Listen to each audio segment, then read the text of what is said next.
Thank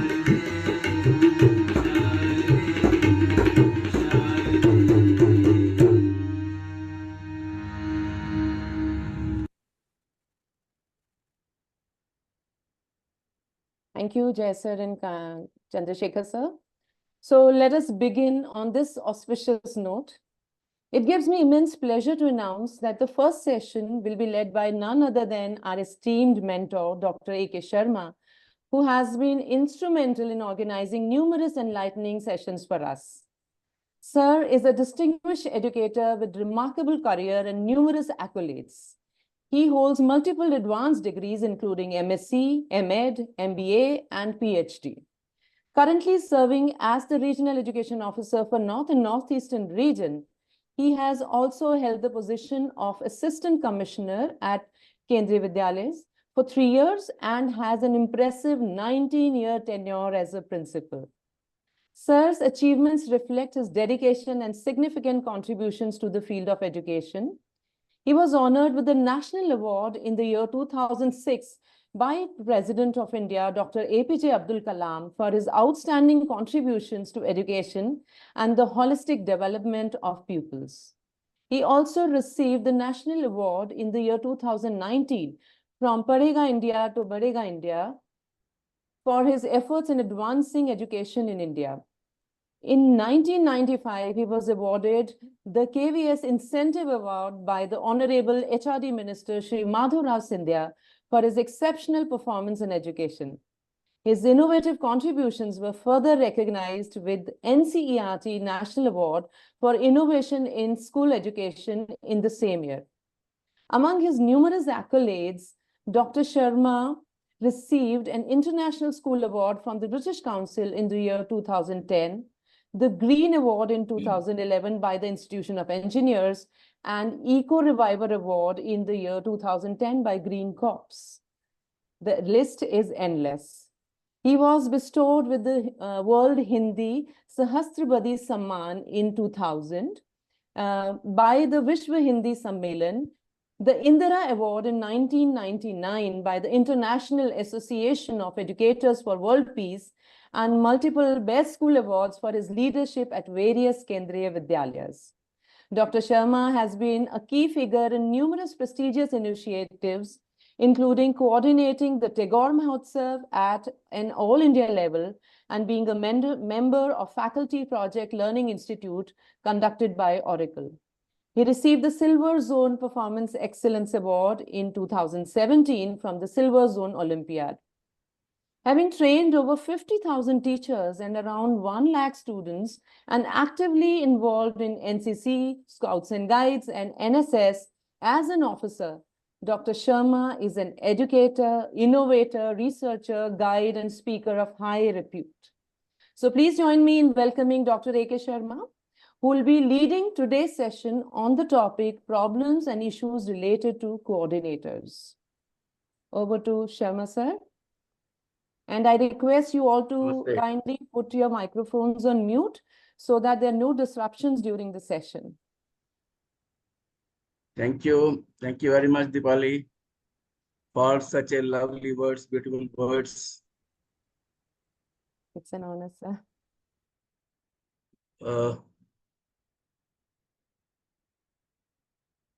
I think I am audible and visible also. Dipali, Yes, can sir. you see me? Yes, Yes, sir. sir. So, welcome to all dear friends. When I was planning for this, the coordinators meet, I'll say it as a coordinator means, that it is coming under the faculty development program. I had thought that it is very easy because coordinator work is, everybody knows what is the work of the coordinator, and we can conclude it in a very short time. But later on, when I have started to make a PowerPoint, I thought I should make a PowerPoint.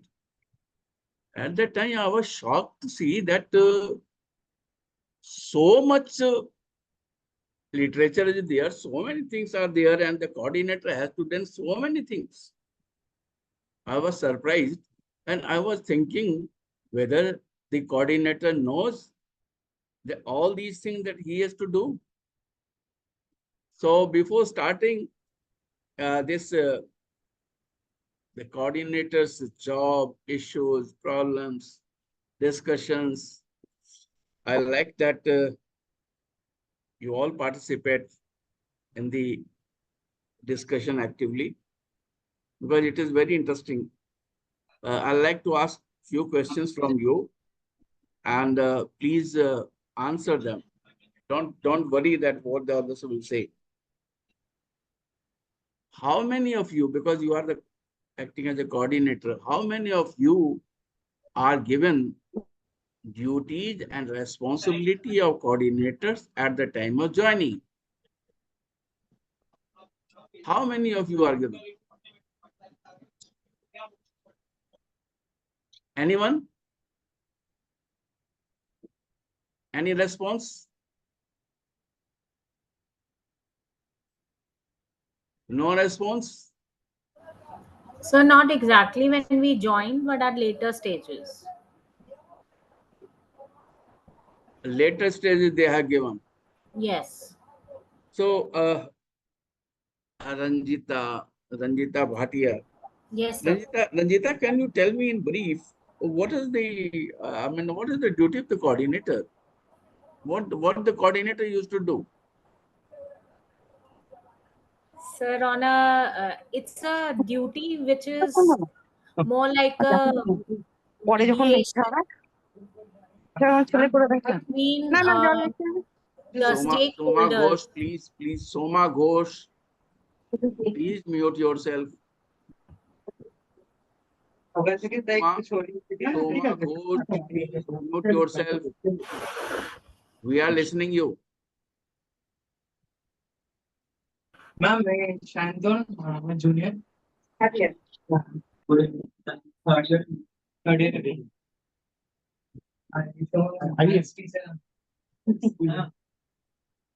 Kindly, everybody, mute your microphones to help maintain the session's focus and minimize distractions. Soma Ghosh, ma'am. Soma Ghosh.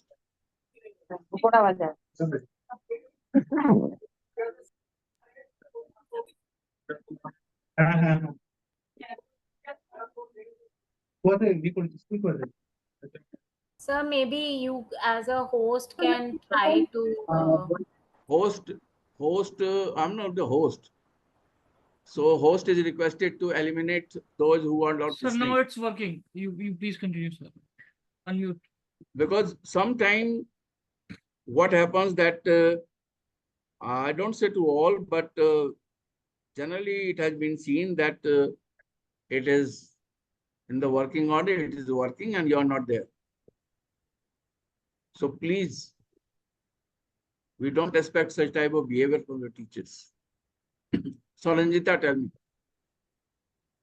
Sir, as a coordinator, primarily the role begins to being a mediation between among all the stakeholders who are a part of the institution, be it the student, be it the parent community or the staff and principal, the school management officials.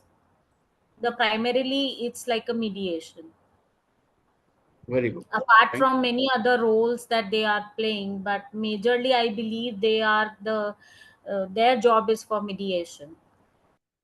Thank you. Thank you very much. Soma Ghosh, what is the other? What do you want to add in this? Dr. Shalini Singh, do you want to add anything in this?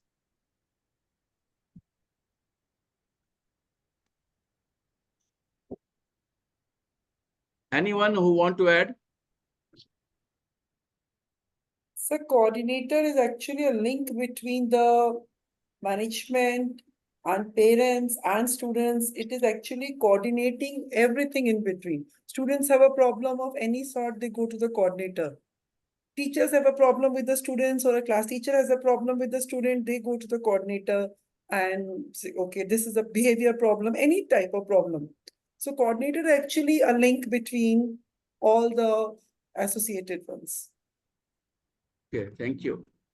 Sir, So I it was, also helps the coordinator's duties to develop schedules, choose textbooks, materials, understand the needs of the student, and training of the teachers. Then education coordinators are also work with parents and students to ensure that everyone, the resources should reach in time to all the major stakeholders. So, thank you. Thank you very much. Anita Ranjan ji. Anita Ranjan, can you listen? Add something more? Namaste, sir. Namaste. And namaste, everyone.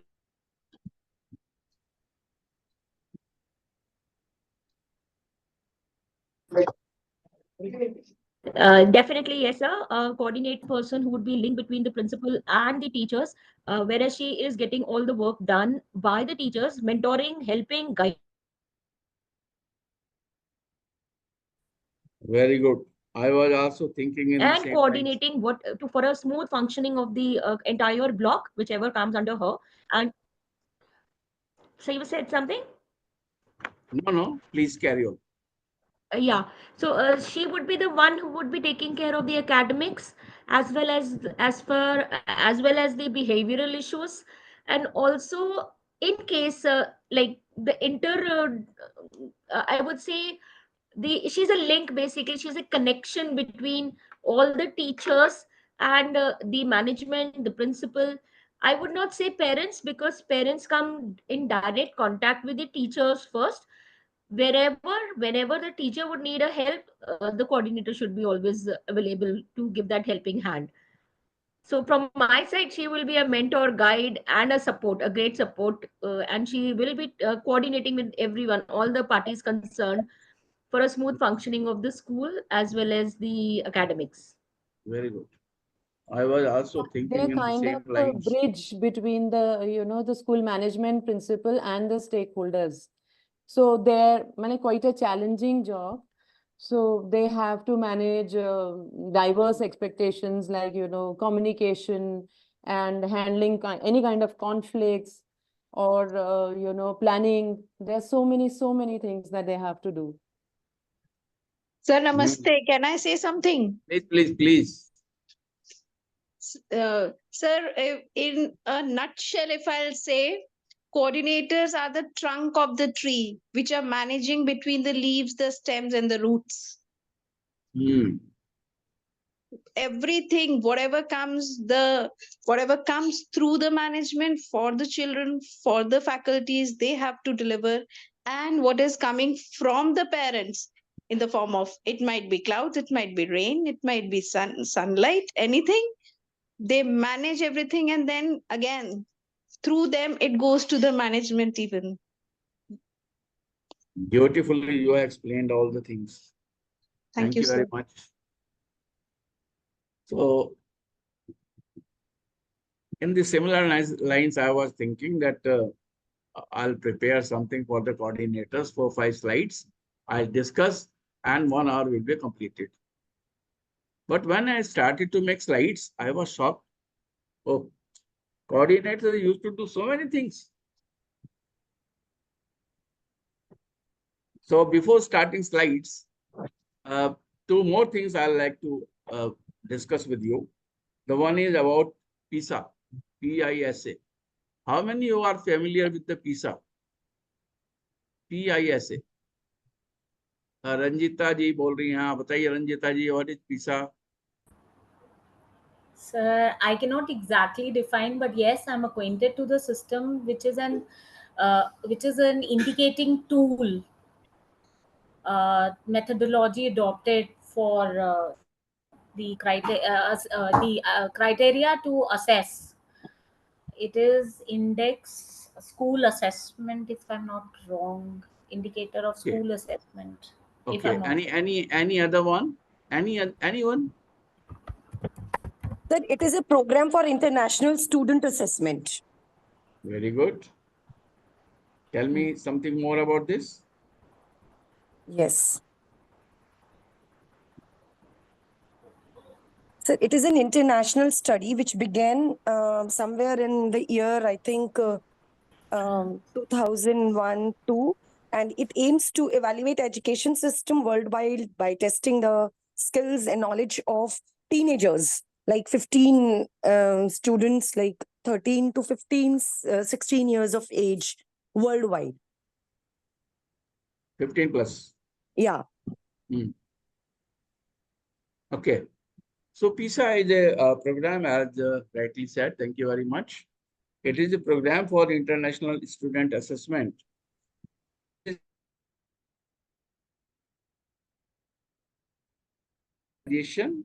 For economic cooperation and development. So they used to conduct this program. And what is the purpose of this program?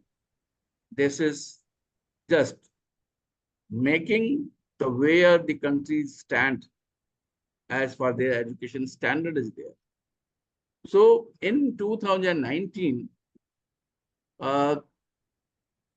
73 countries have participated. And the position of our country was 72. मतलब bottom से दूसरे. Yeah, second last. Second last. And who was at the bottom? Kyrgyzstan. It's a very small country. So this is where we stand in 2019. Then this program, this test is conducted every 3 years. We have thought that now we will attend this examination. In 2022, actually in 2019, they have selected children from Tamil Nadu and southern states. In 2022, they have thought that the children from Chandigarh and neighboring areas will be selected. And the government was shocked to see that these children were not satisfying the basic standard. So government have decided not to participate in 2023 test.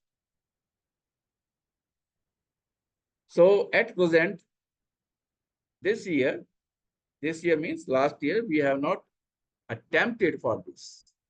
So this is one scenario. And second scenario is about NAS. You know what is NAS? NAS, how many of you are familiar with the NAS? Sir, National Assessment Survey. हाँ, बहुत बढ़िया. क्या होता है ये? What is this? Sir, National Assessment Survey is based to assess the competency is basically in 3 fields: the languages, science and mathematics. Okay, so thank you. It is known as National Achievement, not assessment, National Achievement Survey. And this is conducted by NCERT for the class 3, 5, and 8.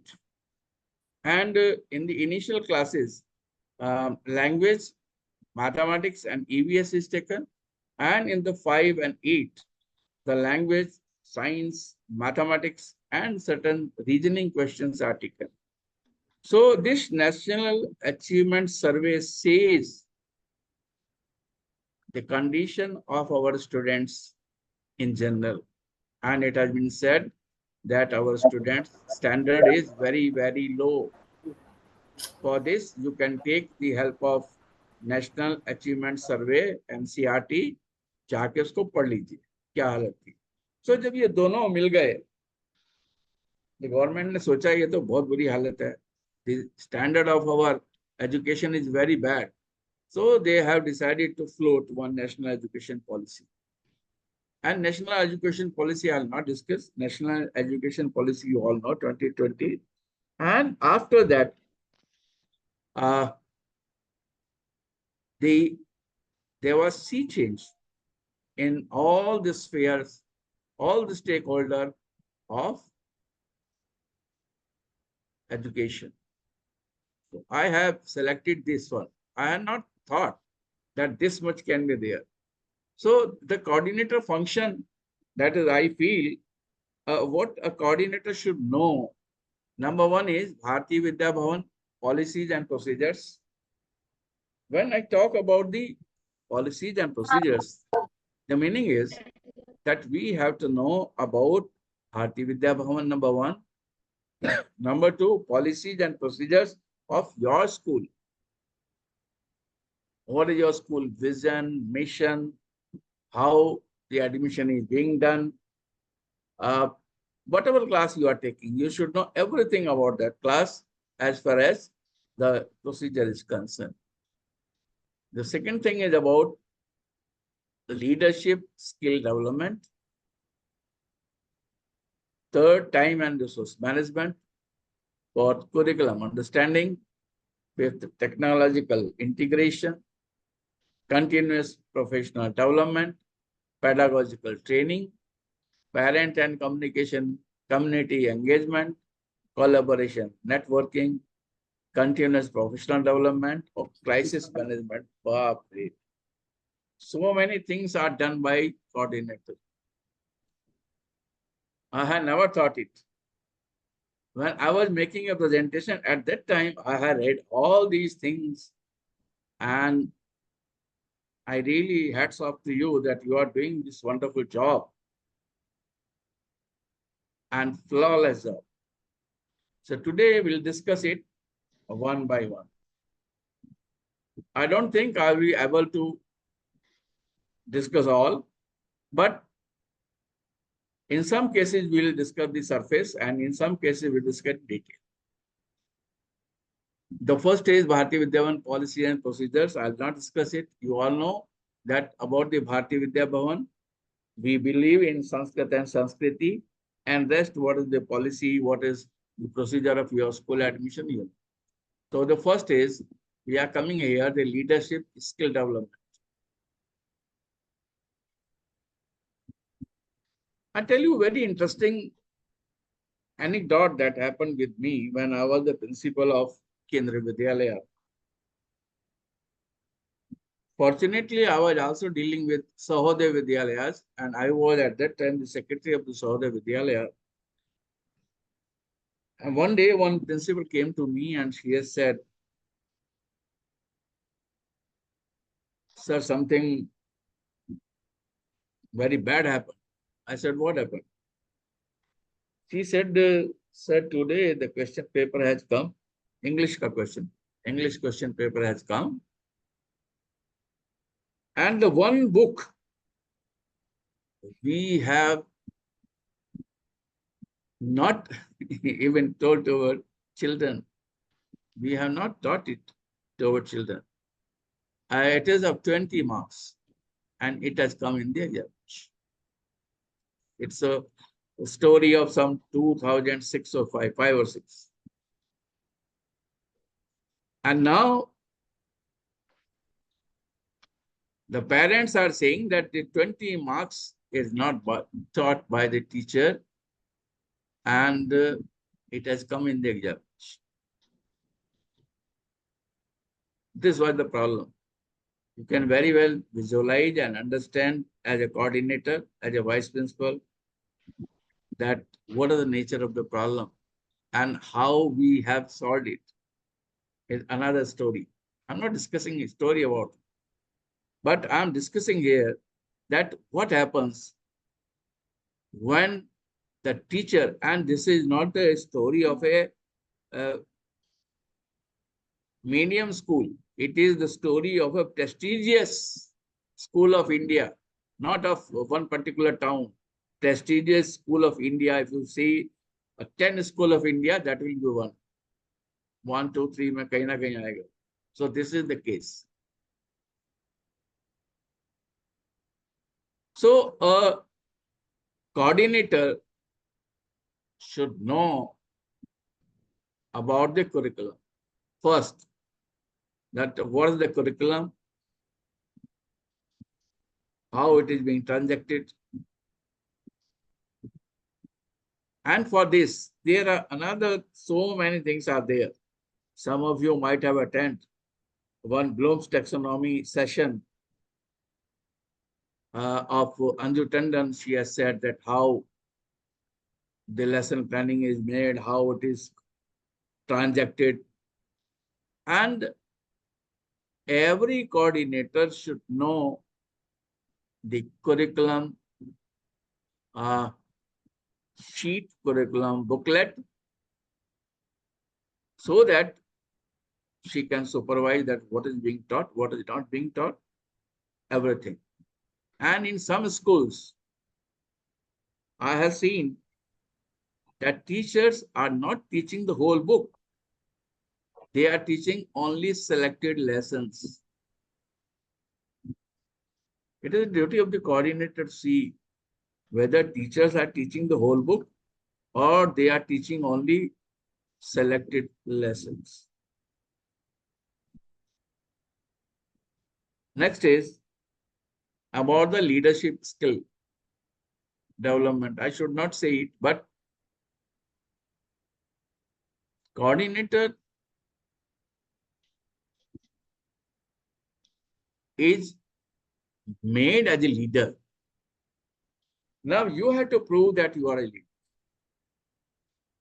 Nobody will teach you the skills. Skill you have to develop in your own. You have to prove that whatever your principal has taken a decision about you, that you are the best as a coordinator, you have to prove your worth.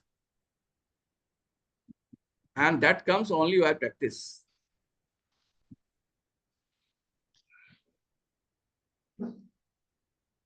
You have to make your own strategy, the how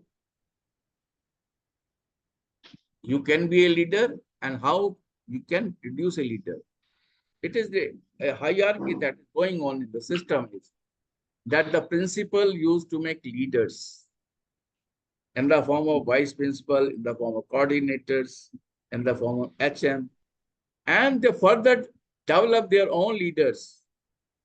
They are not labeled as leader, but they are leaders. There are many teachers in your school. Suppose you are a coordinator of 6, 7, 8, or you are the coordinator of 9, 10, 11, 12. You are the coordinator of that. You are developing many teachers who will be prospective principals. So how can it be? It can be only possible when we give opportunity for development to them. If you are not using their potential, they will be as such. Give maximum opportunity to your teachers to flourish, to develop. Because once you are giving opportunity, believe me, they will never forget you. So it is one strategy that I have given you to foster the leadership. And next is, very interestingly, to whom you are teaching. You are teaching to alpha learners. Can anybody say me what are alpha learners? Anybody? अरे भाई इतनी देर में तो Google बता देगा आपको alpha learner क्या होते हैं. देखने में अल्फा लर्नर क्या होता है. The current generation that you are teaching is different. Just think of your own time and think the children time. Is there any difference?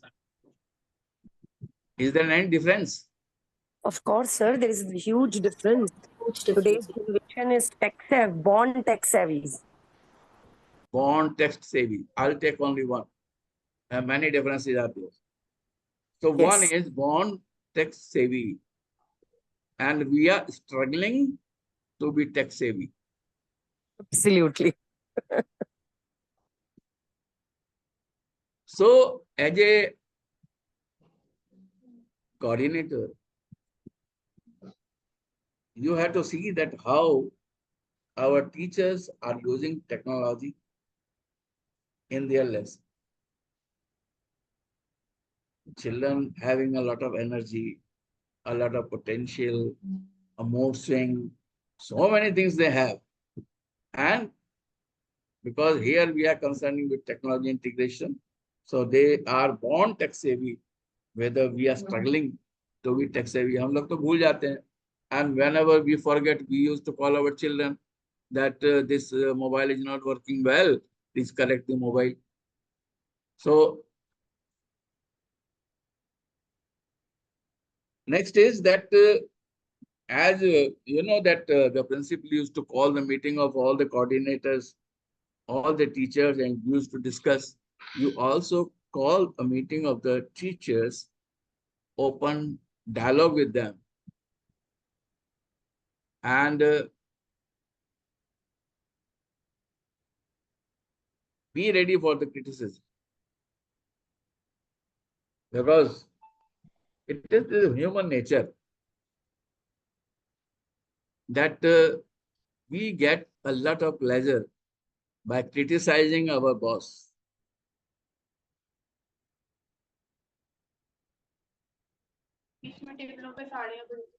And again, I'll share one more incident to you. That when I joined as a principal, I was very young at that time. And nobody was familiar with me that I'm the principal. And I went to attend one scout function. And in the scout function, Scout Jamhuri, I was standing with teachers. And they have thought that he is also a teacher, because in the scout, so many teachers are coming. And they are not the teacher of the nearby school. They are the teacher from different states. At that time, I was posted in Ranchi. So I was representing Ranchi. Teachers were there from Madhya Pradesh, Delhi, Arunachal Pradesh, like this. And believe me, everyone was criticizing their principal, abusing their principal, and saying a lot of things about the principal. And they feel, very happy and contented that they are doing a very good job. So I was thinking at that time, मेरे teacher भी मुझे ऐसे ही गाली देते होंगे. Incidentally, at that time, assistant commissioner was moving from there, and he said, "Bhai, Sharma ji, कहाँ फंस गए? You are standing with the teachers. Come us, join the principal."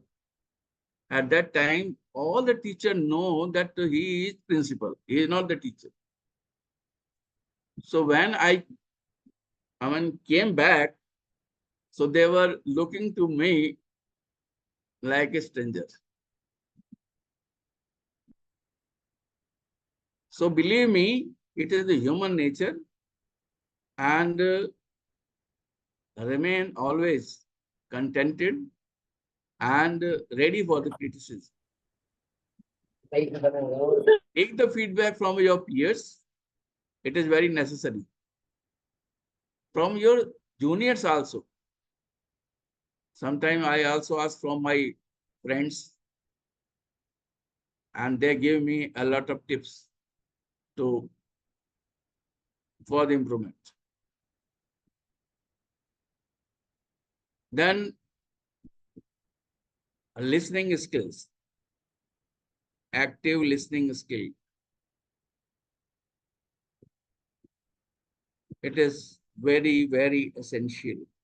Whenever a child, a teacher, any person is talking with you, please see to him, listen to him, concentrate on his talks. And the man who is talking to you should feel that you are really sincere in listening. It is very, very essential. The man is talking to you, you are having mobile in your hand, or you are talking elsewhere, you are doing anything other, then the person is discouraged.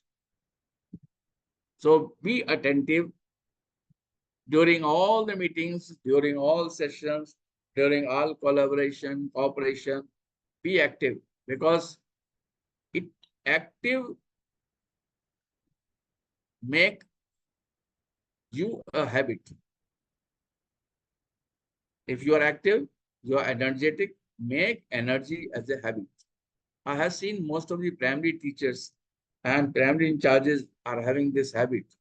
I don't know that how they have or they have picked up, but most of the things I have seen that they remain happy and they are very attentive because of their job. Because children are very smart and very quick to pick up, especially young children. Then is you can talk to your friends about the solution. You can talk to your friends about the other approaches that are needed. And next is be flexible and willing to adjust to your teaching method. Remember, no teaching method is perfect. Sometimes chalk and talk is also a best method. It is not necessary that every time computer is required or a smart board is required.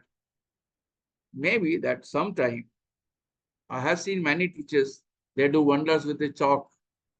And I have also seen the teacher, they do wonders with their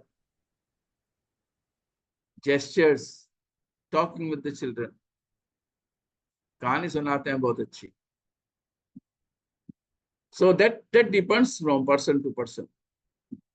And embrace innovation. Innovation requires a very little improvement, but be innovative and continuously improve yourself. In one of the session I have shown, because here time is very less, so मैं तो घड़ी देख रहा हूँ, time आगे जा रहा है, but in that I have shown that how the things are changed. There was a time when HMT was the best watch. Now nobody asks about the HMT. There was a time when this Lambretta, Bajaj Chetak were supposed to be best scooters. Now they are nowhere. Few years back, I think in 2007, Nokia was the best phone. But now Nokia is lagging behind because they cannot update and upgrade themselves. So remember, be with the time and upgrade and update yourself. Otherwise, you will be out from the market. The whole society, the whole country, the whole world is going to the market. We are passing through education 4. It is the 4th educational revolution through which we are passing. So continuously update and upgrade yourself.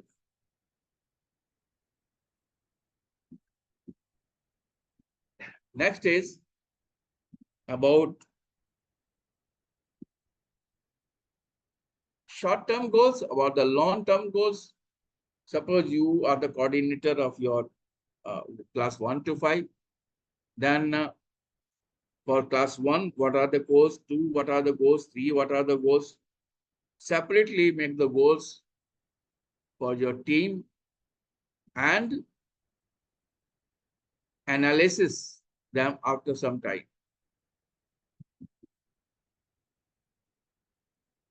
Do the SWOT analysis of your area, of your school, of your class. What are the strengths? What are the weaknesses? What are the opportunities? What are the threats? And work accordingly and strategically. And you are not to work that you have given and you are doing. Loose things are not allowed in the system. So whatever you are doing, do it with honesty, and paperwork should be complete.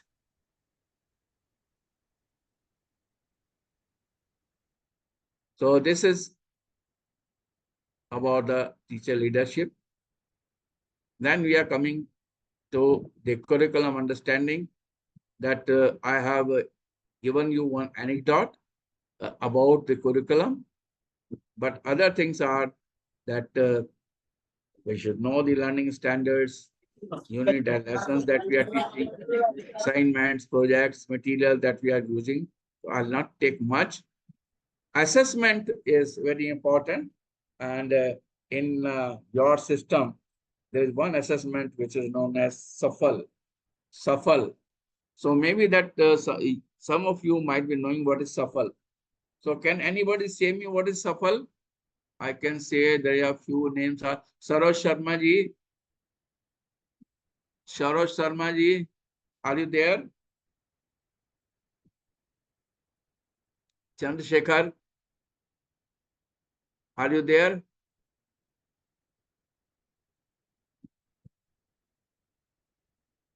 Smita Sharma, Ankita Vaid, Rashmi Shrimali, Boski, are you there? Nobody is there? Boski Khandalwal, are you there? Sir, Do you know yes, what is? sir. Myself, Shrutopa Mitra, sir. Okay, बताइए what is SAFL? Structured assessment for analyzing learning levels. Good. Sir, this is that we have to means we will evaluate our students' standard. I think this one is SAFL. Okay. So Sir, it is an I request actually, all of yes. you.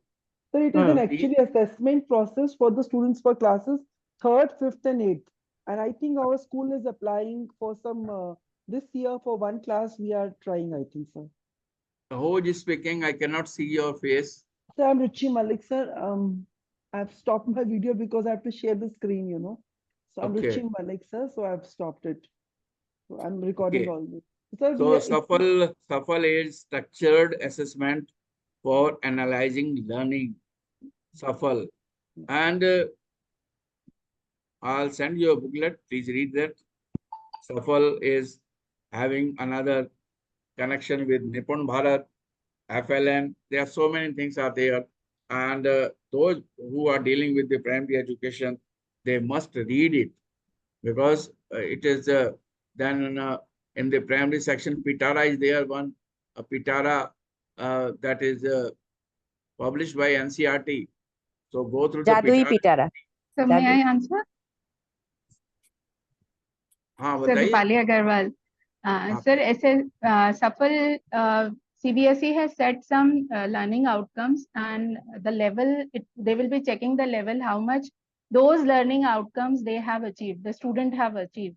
So for that, they are conducting this SAFL exam. They have already conducted a pilot for it, and now they will be again conducting in this session also in July. For some They are these also classes. conducting examination for 3, 5, and 8 on Yeah, different yes. issues. Okay. Yes. And also they are having this test of this FLN, and also you read please Nipun Bharat Mission. Yes. So they are all interrelated. Yes. Now the next is technological integration. Very interesting, technological integration. Nowadays, there are many apps many apps which are available in the market. Some are free, some are having some cost.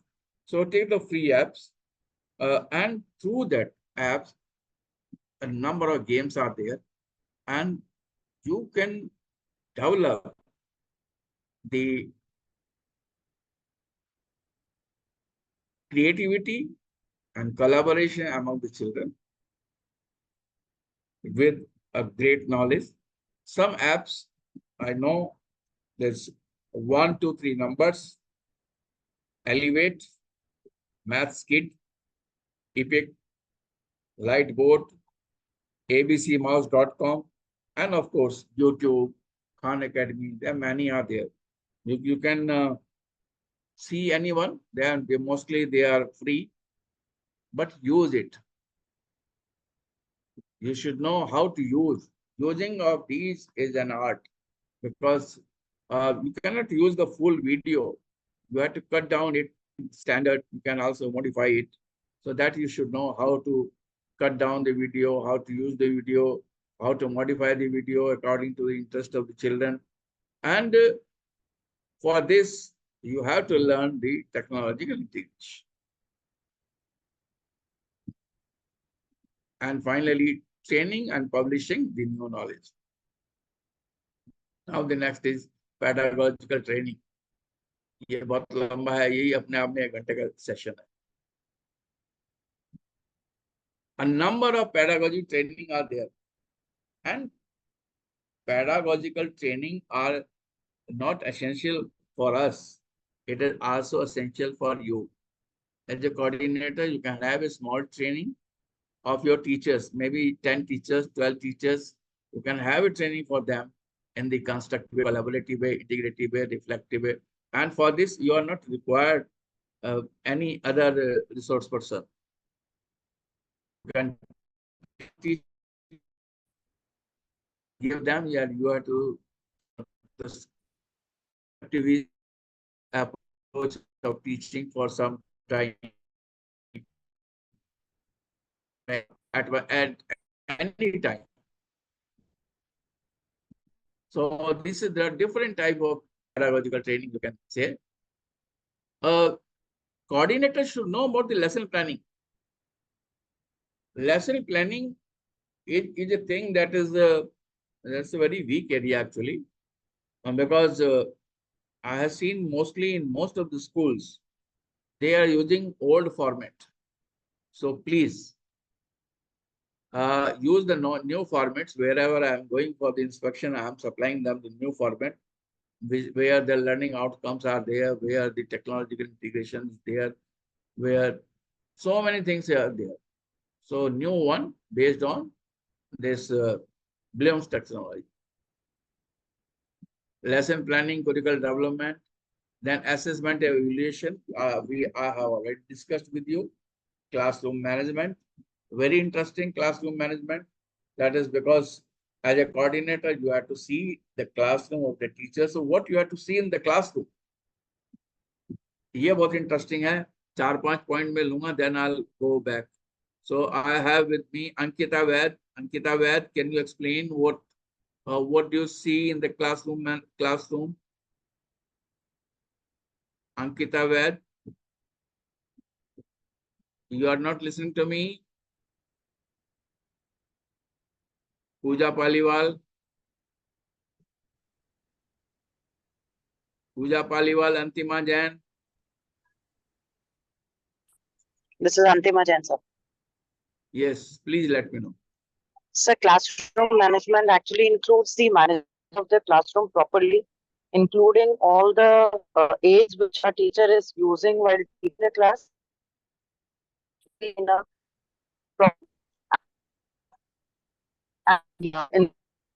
bring in the and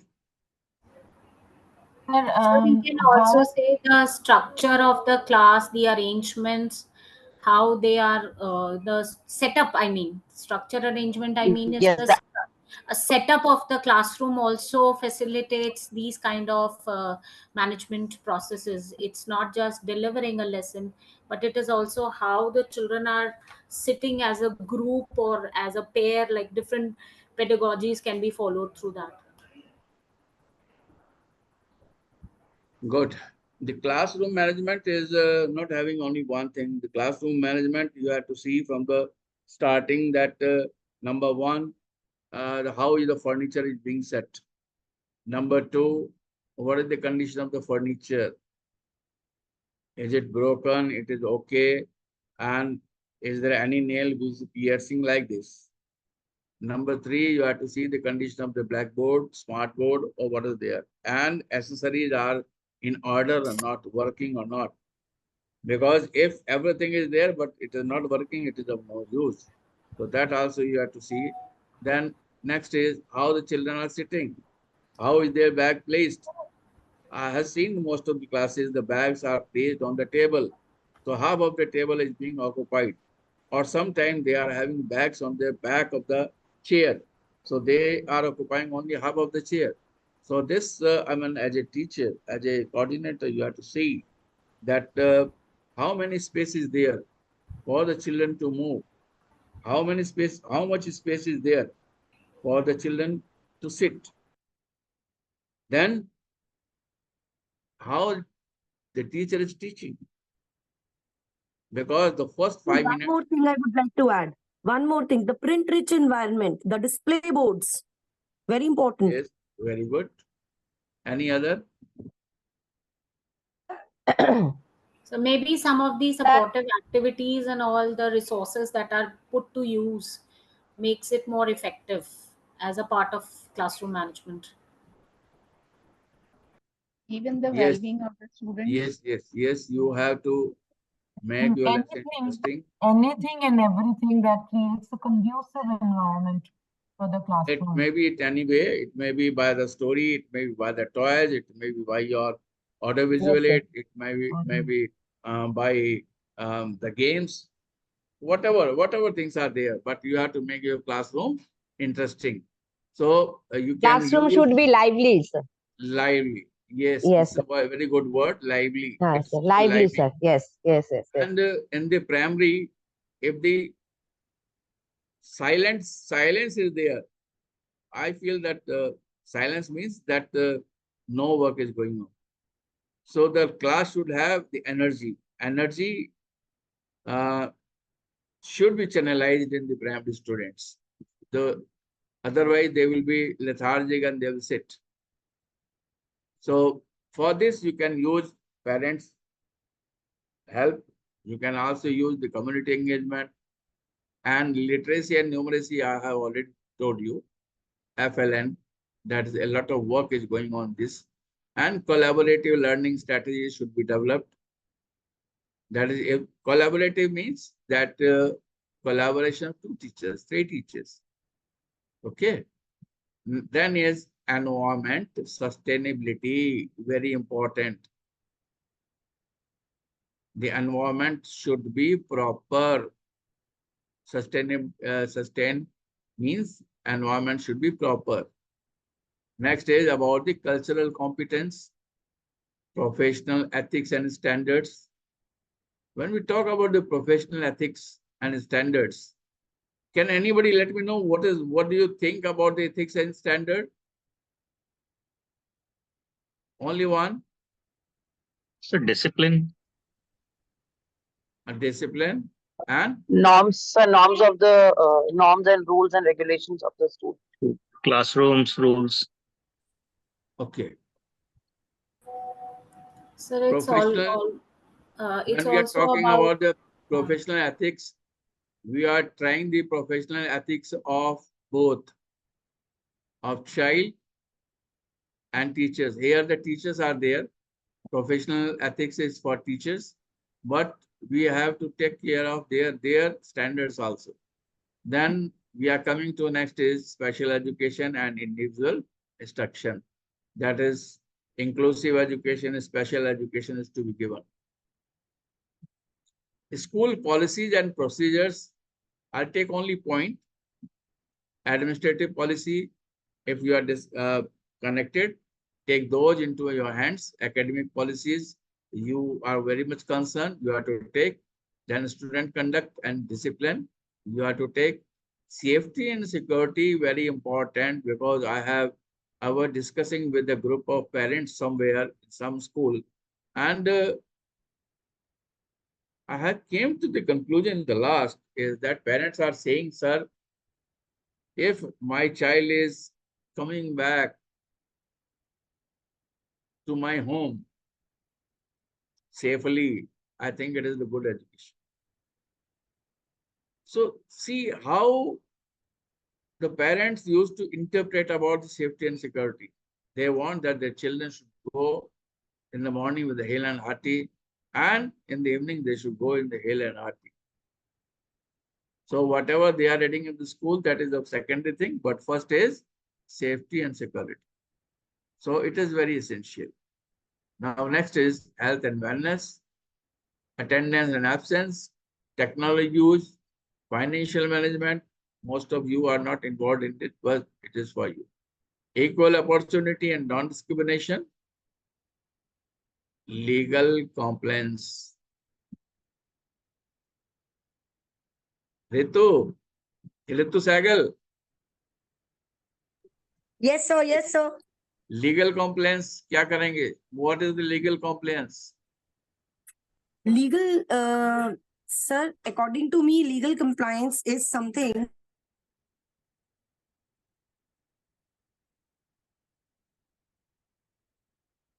school में खूब होता है ये.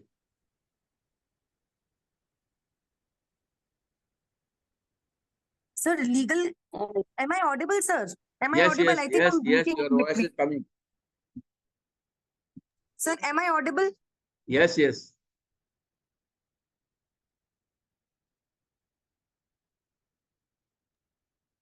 Please speak. Namaskar, sir. हाँ, नमस्कार. Sir, legal compliance is basically related to the rules and the regulations which have been set for every schools regarding the syllabus, regarding the maintenance of the documents, the strategies which have to be implemented, the policies. Very good. Very good. These are all. And there's one more thing I'd like to tell you that sometimes. Legal compliance is safeguards the well-being of the student, staff, and school itself. Yes, that is, I'm more concerned about the legal compliance of the safety of the child. That the child Safety is of hurt or had any accident in the school, then he should be treated properly. So as far as possible, give the treatment in the school as early as possible and take the taxi or your car or whatever conveyance is possible to nearby hospital. Give them the best option which is available. Otherwise, you may face the legal consequences of that. Next is about data analysis and reporting. This is, you are all doing data analysis. So I'll not discuss much, but whatever data is coming to you, please maintain it properly, monitor it, and because you might be having a number of data with you. So for every data, make the catalog of that. Different data are different places, and if you have to report it to the principal, then report it. Otherwise, analyze yourself. Then engagement of the parent, very essential. Most of us are not doing this. First is that your communication channel with the parent should be open. Anytime you can talk to your parents and tell them that this is happening with your wards or your wards is doing wonderful job. Remember, share appreciation. Avoid sharing complaints because everybody likes praise. Praise children. The communication channel should be open and have some parent-teacher meeting. And if they are volunteering, some of the parents volunteer themselves. मैं sir वो मैं MA BEd हूँ, मैं बच्चों को पढ़ा सकती हूँ, एक क्लास ले लूँ मैं, 2 क्लास ले लूँ. So talk to your principal that she's saying like this in case we are having any leave opportunity or the some teacher is going on leave, then we can give them this topic, she can teach. So in that way, you can use the volunteer opportunities for them and they will be very happy that they are coming to the school. But you know that there are plus and minus of this. So take it in a very cautious way. Then there are certain parent education workshop you can conduct. You can tell them what to do, what not to do, and how they should treat their children, and especially the socio-emotional learning workshop. SEL workshop should be conducted for them. Then advisory committee, you can make family engagement events. Certain events you can have where you can engage the family. Certain events once in academic year. Then community participation and celebrating achievement. It is very important. Celebrate the achievement of every child. Whatever little he is doing, always appreciate. And the last is about the feedback mechanism. You should know about the feedback, what the parents are saying. I have seen mostly the parents are writing emails to teachers and they are collecting. Next is about the special education and inclusion. It is the law is also there, legal framework is also there. We have to do the inclusion, and wherever possible, we have to help them in this. Next is professional development, and in the professional development, again, same things are there more or less, that we have to help our teachers for the professional development. That is, all of you know that 50 hours of CPD is essential for the teachers. So 50 hours of CPD is essential, but other way also, it is very good for the growth of your teachers. Next is crisis management and safety. So crisis management and safety, when it comes, it has many things. The first is about the safety drills.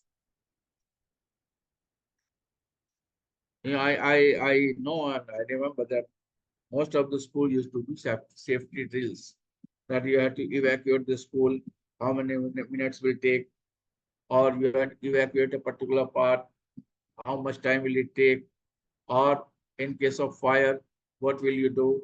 So every child should know what to do in case of emergency, that is known as emergency resource plan, emergency response plan. In case of fire, in case of accident, in case of mishap, what to do, the teacher who has to be informed. Then the communication protocol you should know, especially when we are having the problem of POXO. You know what is POXO? Anybody? Charu Bhargav, POXO, Tina Gupta. This is protection against child sexual offenses. Yes, very good. So this is very, very important. That's why I'm saying, thank God that since last 1 or 2 years, we are not getting any incident. But generally, if you remember that there was a time when POSCO case was very much increased. So this protection of children for sexual offenses was brought in 2012. And after that, it is a very dangerous, you can say, activity in which you have to report as a body. Suppose a teacher is reporting to you, you have directly to report to the principal. Because it is not so you will make a committee and see what is happening. No, nothing like this. Straightway you have to report to the principal that it is happening, and it is the duty of the principal to see. Then mental health support.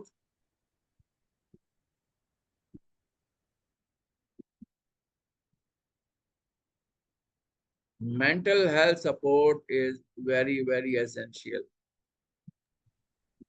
Nowadays, a lot of mishaps are there with the children, and so we should make our children strong mentally, to say them that what is the role of their parents in their life, what is the role of teachers in their life, and what they should do. They should, if they are feeling that this is something wrong they have done, then where to approach, how to approach, when to approach, they should know all these things. Next is the collaboration and networking. बहुत जरूरी है. Make a WhatsApp group of all the coordinators that you have so that you can talk with each other. Make a group or networking of your like-minded people from the other schools also, not from Bhavan, maybe other schools or neighboring schools. Make a networking of those so that you can know what is happening in your school, what is happening in the other school, and this networking help you to grow in all the ways. It will help you to grow professionally. It will help you to grow mentally, sociologically. It will help you grow, and they will also know what are the technology, different type of technology they are using, and how they are using, and then you can evaluate. Next is about the cultural competence and diversity.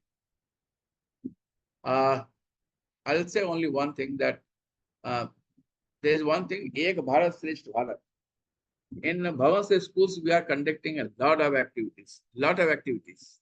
It may be any school, because I have seen many schools where number of activities are going on. Every single day, they are busy in one activity or another activity. But the purpose of all the activity is the cultural diversity. And Ek Bharat Shresth Bharat is the best. So we have to inculcate a value of cultural diversity among all the children. They should enjoy it, and they should value the diversity. Next is the evaluation and feedback. So it is different things are there. Assessment of student learning, data analysis, feedback to students, parent and guardian communication, programming. So many things are there. So I had tried to complete it within stability time, but I know it is very difficult to summarize it in such a short time. Hats off to you. You are doing a wonderful job, doing a lot of activities. When I make this slide, only then I came to know that you have to do so many things at one time. So if you want, I'll send you the this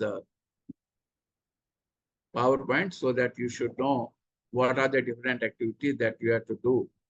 And if you are not doing one or two, then you can add it. Okay. So in case you want to ask any question, you are most welcome to ask. I had tried to complete it in 1 hour. फटाफट कर दिया. So anything you want to ask? Sir, I have a question.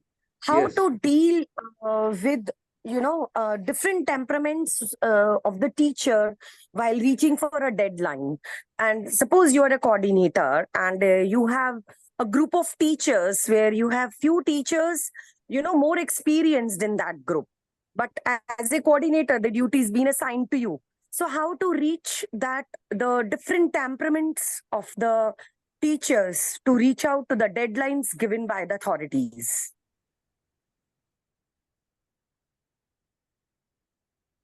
Anyone who can give the response of this, otherwise I'll give. Any teacher who can, any coordinator who can give the answer of this? Who's asking?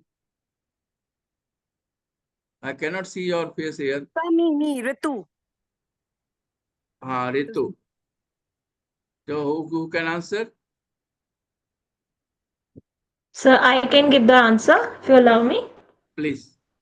Yeah, so here we definitely have teachers who are of different temperament, different way of doing things. So we must, encourage them to be collaborative. Once they are sharing their best practices with each other and they are collaborating with each other, helping each other complete a particular task, that makes the task fit into the timeline, and it becomes easier for each one of them to grow together. So that is where I feel that collaborative learning is very, very important. Collaborative work is very important, and they should be helping each other rather than pulling each other back and not helping and guiding. So collaborative definitely helps. Okay. Any other one? Sir, I may just be able to share one of my own experiences in terms Please. of, sir, as you already mentioned, that one has to be a good listener. So if one is being patient enough to listen to the, the crisis or the critical situation, and lend, as ma'am already quoted, as lend a helping hand, so would give a respite to the one who is struggling. Okay, so at this junction, I'd like to give you one anecdote that when I was a teacher, I was made examination in charge in the school, and 13 teachers were, senior to me. I was at the 14 number. 13 teachers were senior to me. I was the examination in charge. And so most of the time, the teacher used to say, देखते हैं शर्मा जी इनकी duty कैसे लगाते हैं, ये तो जाएंगे नहीं. But believe me that I have put everyone on duty and everyone has performed their duty. The reason was because I talked to them, I went to them, I told them that you are very important for us, and without you, this program cannot be succeed. If you are not there in the examination, how can we conduct the examination? I'm much junior to you. I have to learn from you. Because, if you are posing like a boss, then people will not appreciate you. But you have to make them realize that it is the team, you are a part of the team. Of course, it is led by you, but you are the part of the team. So whenever such type of condition comes, the first thing is that you have to appreciate your team members, you have to encourage them, and in team, everybody is important. If they are feeling neglected, they will not work. And I tell you one thing, that no rules and regulations work at this time. It is only the personal connections, the personal touch that counts. So be personal with your team members and help them whenever you can. Appreciate them, cooperate them, collaborate with them, increase their creativity. Because the time has gone, you cannot be a boss now. You are a member of the team and you have to lead your team by the example. Any other who want to ask anything?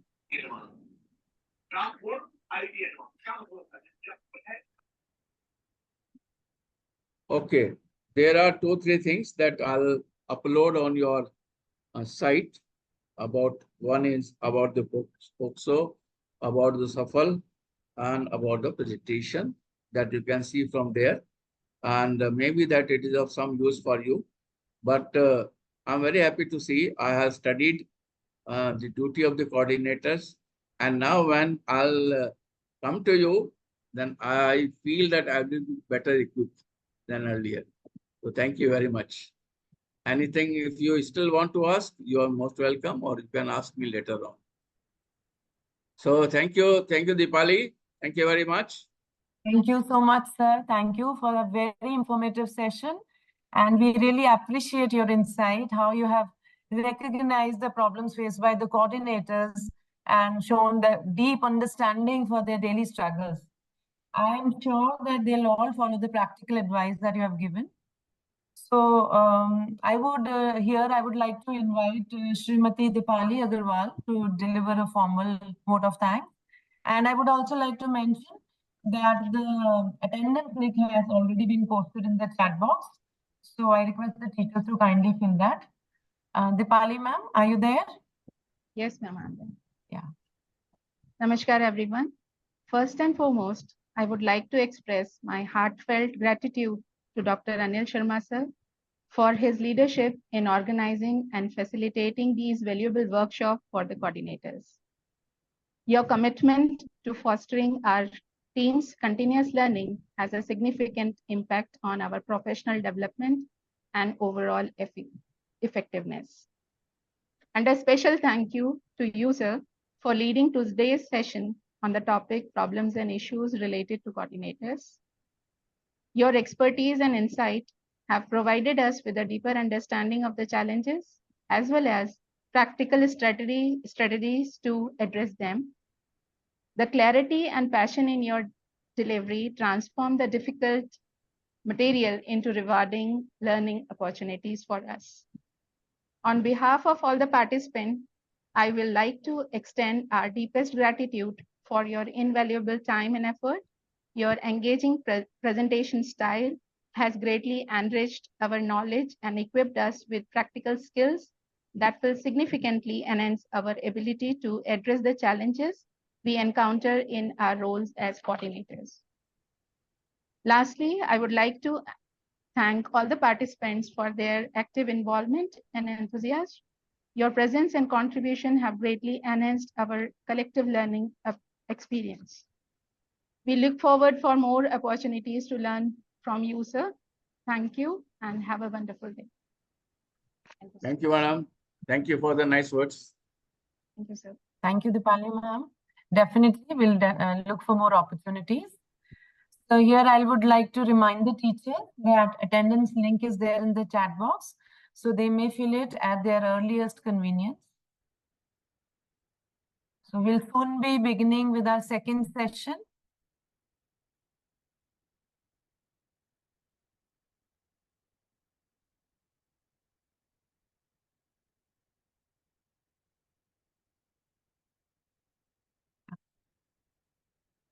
Sir, shall we begin or should we give a 2-minute break for everyone to fill the attendance link?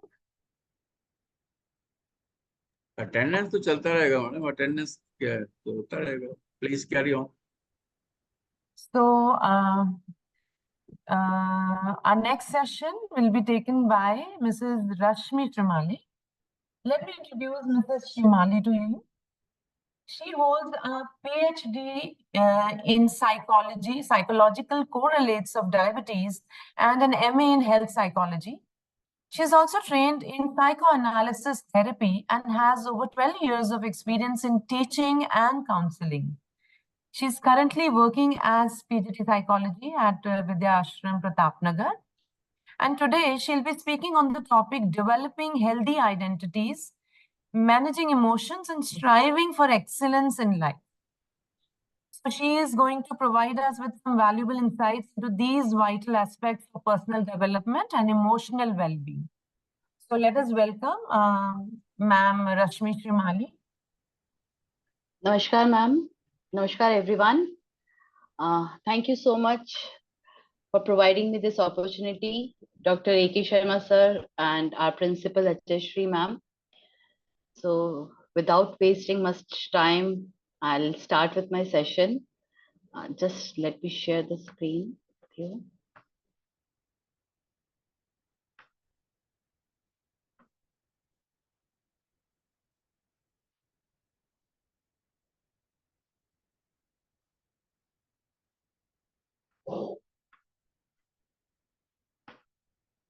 So the topic for today is social emotional learning, developing healthy identities, managing emotions, and striving for excellence in life. First of all, so SEL, that stands for social emotional learning. Now, just let me tell you what is this. Social emotional learning is a methodology. It helps students to comprehend their emotions and so that they can feel other people's emotions, they can demonstrate empathy for others, be the responsible citizen of society, they are able to make the responsible decisions, they can create their framework and build a positive relationship in the society. These learning, this social emotional learning are the part of the children's development, the human development basically, which begin from the childhood only. And the major part of this developmental period, the students, they get in the school time as a child, in their childhood, their adolescent age. So this is a major part which takes place in the school life. The major competencies of SEL learning, that is social emotional learning, are self-management, social awareness, relationship skills, and making responsible decisions. So we'll discuss these points. Self-awareness is basically knowing your own self, understanding your own self. It's not for students, it's for us also as an adult, as the teachers, or as a civilized member of the society. We should be able to know ourselves. From this only the form basis for forming the healthy identities and understanding your own emotions that begins. Then comes the self management thing. Self management means you're able to manage your own behavior, your own emotions, your activities. Then social awareness means you are aware about the what is happening in the society. Relationship manage skills, you are able to manage the relationship well. It's not only the real relationship or the Instagram or the Facebook relationship which we are having. It's the social relationship which we should have around ourselves. That is the true support we should have around us. And all these things contribute into making responsible decisions. These things are the basis through which we are able to move ahead in our life. So this is just what we have just discussed with you all: understanding, empathy, then self-management, self-awareness, responsible decision making, relationship skills, etc. These things, these all 5 competencies, they helps us formation of social emotional learning. From the social emotional learning only, we all start for forming our identities. Once our learning, emotional learning, social learning is gathered, then only we are able to form our identity. Identity, it's not what we are in the society, or it's not about what our Aadhaar card is saying. It's the psychological identity or the healthy identity. It refers to the balanced sense of self, which is shaped in understanding and acceptance of our own strengths, weaknesses, values, and our individuality. Self identity is how we define ourselves. If we are asked, who am I? Then we are able to answer that about our personality traits, our interests, our hobbies, our physical traits, our everything. That is our personal or self identity. It is linked with our mental health. A positive self identity helps us to improve our mental health. That leads to मेरा purse like ला रही हूँ मैं। that leads to greater contribution, and negative self identity again leads to lack of self worth, and it generates the problems such as anxiety and insecurities. Now the question arises that how can we build a healthy self identity? Now as we navigate in our life, we develop the identity. We think that makes us some things are there which makes us unique, distinguished from others. We believe that we are right, we is comfortable and confident who we are, and that helps us in building our self identity. So we'll discuss about some tips for becoming more confident in yourself. So mostly in the researches it is found that 50% of the young people often worry about what others thinks of them. These worries, they are small at first, but with times they blow up in the severe form of anxiety, and that rises as the basis of our problems. We don't generally, whenever we move out, we think that what others will think, how we are looking, logo ko kaisa lagega. We don't think, are we comfortable in our attire, or are we able to accept ourselves? Are we happy with ourselves or not? So we should not be thinking about others. That is the first thing of building positive relationship. To foster positive identity, we should it is imperative that you are surrounded yourself with the people who value you and respect you. Healthy positive relationships helps in improving self-esteem. By situating yourself in a supportive environment, we feel more comfortable and secure. The other tip that helps in forming positive identity is self-reflection. like whenever we feel that we have some doubts, we should know the underlying cause of it. We should not be surrounded with the insecurities of our everyday life, which are negatively impacting our personal ambitions, our life. So, self reflection is basically the way to understand how we are feeling and why we are feeling in the particular manner. It's the time to look inward and give some thoughts to your own way, thinking about your own self, and thinking about your problems, their solutions, not seeking support from outside, but seeking from your own inside, from your own self. Then another thing which we should do for forming the positive identity is the positive affirmations. How many times we appreciate ourselves for doing a task? We ask for appreciation from others. We don't appreciate ourselves.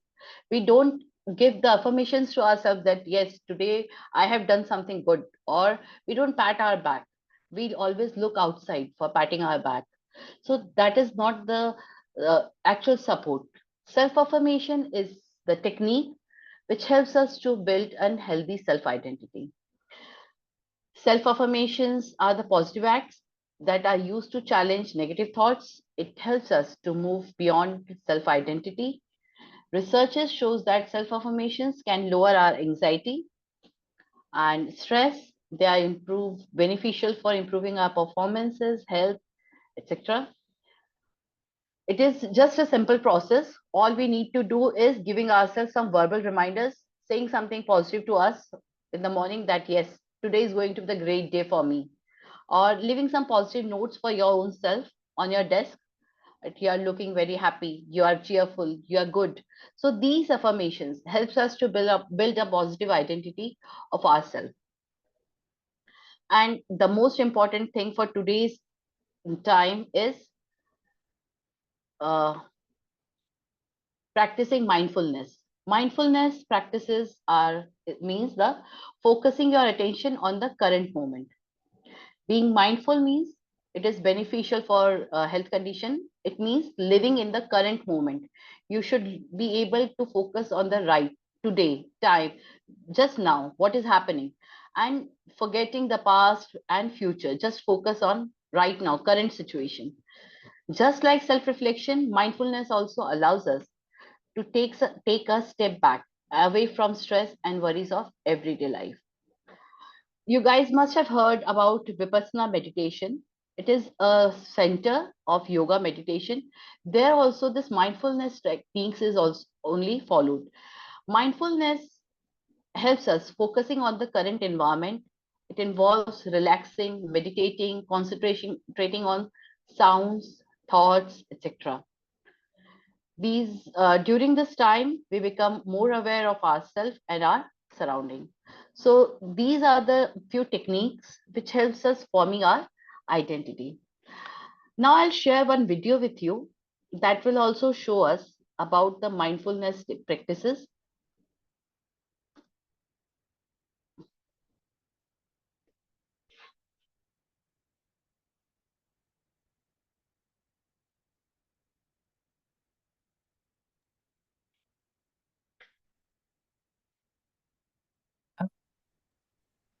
Rashmi ma'am, I think there's no volume here.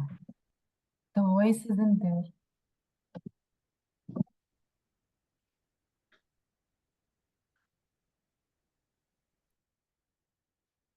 Yes, ma'am, you are saying something? Yes, ma'am. Actually, there's no voice in the video. Oh.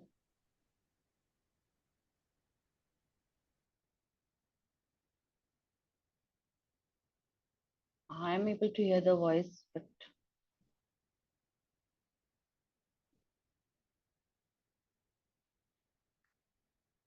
I don't know. Okay, then I'll skip it. Ma'am, while you're sharing your screen, that Yes. time you get an option of sharing the sound also. Just click on that and it will come. Okay. When you're sharing your screen, that time it comes. Stop sharing first and again start sharing. Yes, ma'am.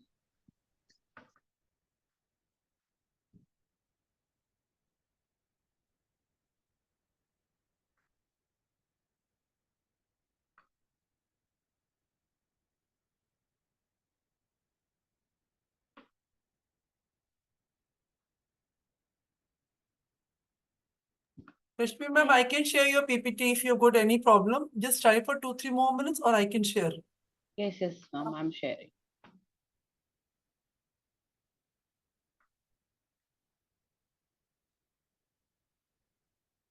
Ruchi ma'am, can you please just share this video?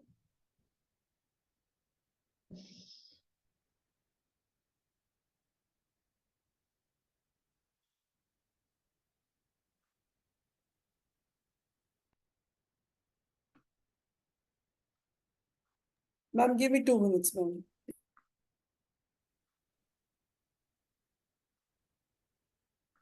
That's the power of a healthy sense of identity.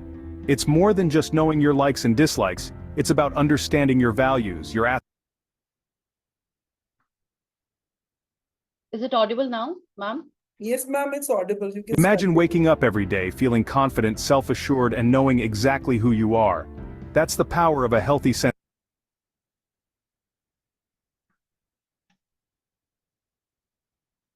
Imagine waking up every day feeling confident, self-assured, and knowing exactly who you are. That's the power of a healthy sense of identity. It's more than just knowing your likes and dislikes, it's about understanding your values, your aspirations, and how you relate to others. It's a crucial part of your well-being, success, and the quality of your relationships. Throughout this video, we'll explore 10 tips to help you cultivate this important trait.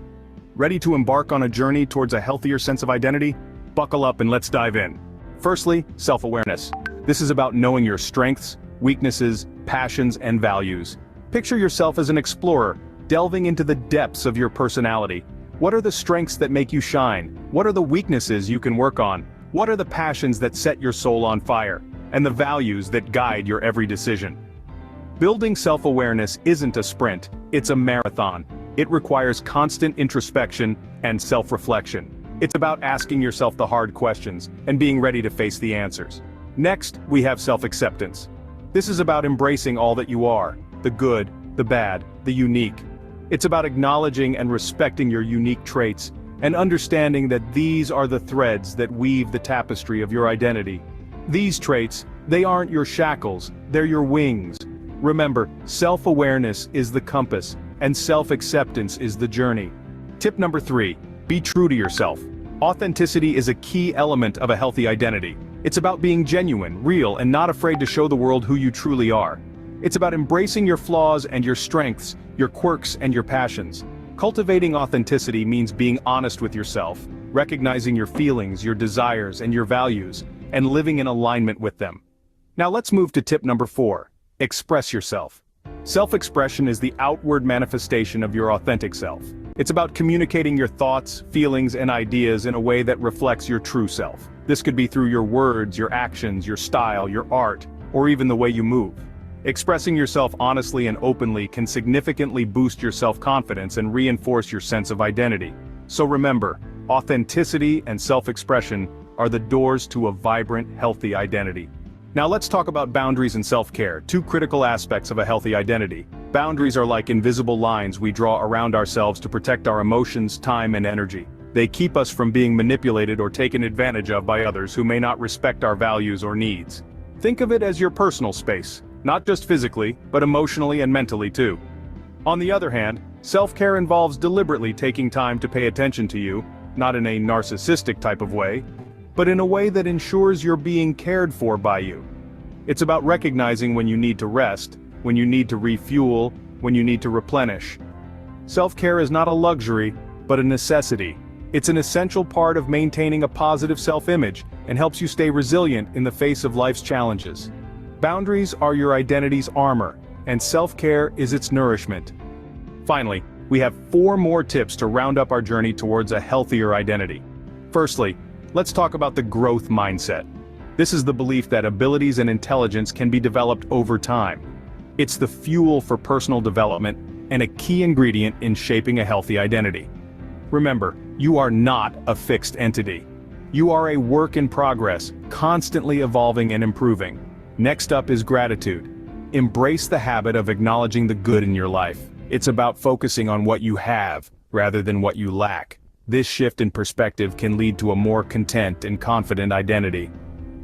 Thirdly, we have community. We are social creatures by nature.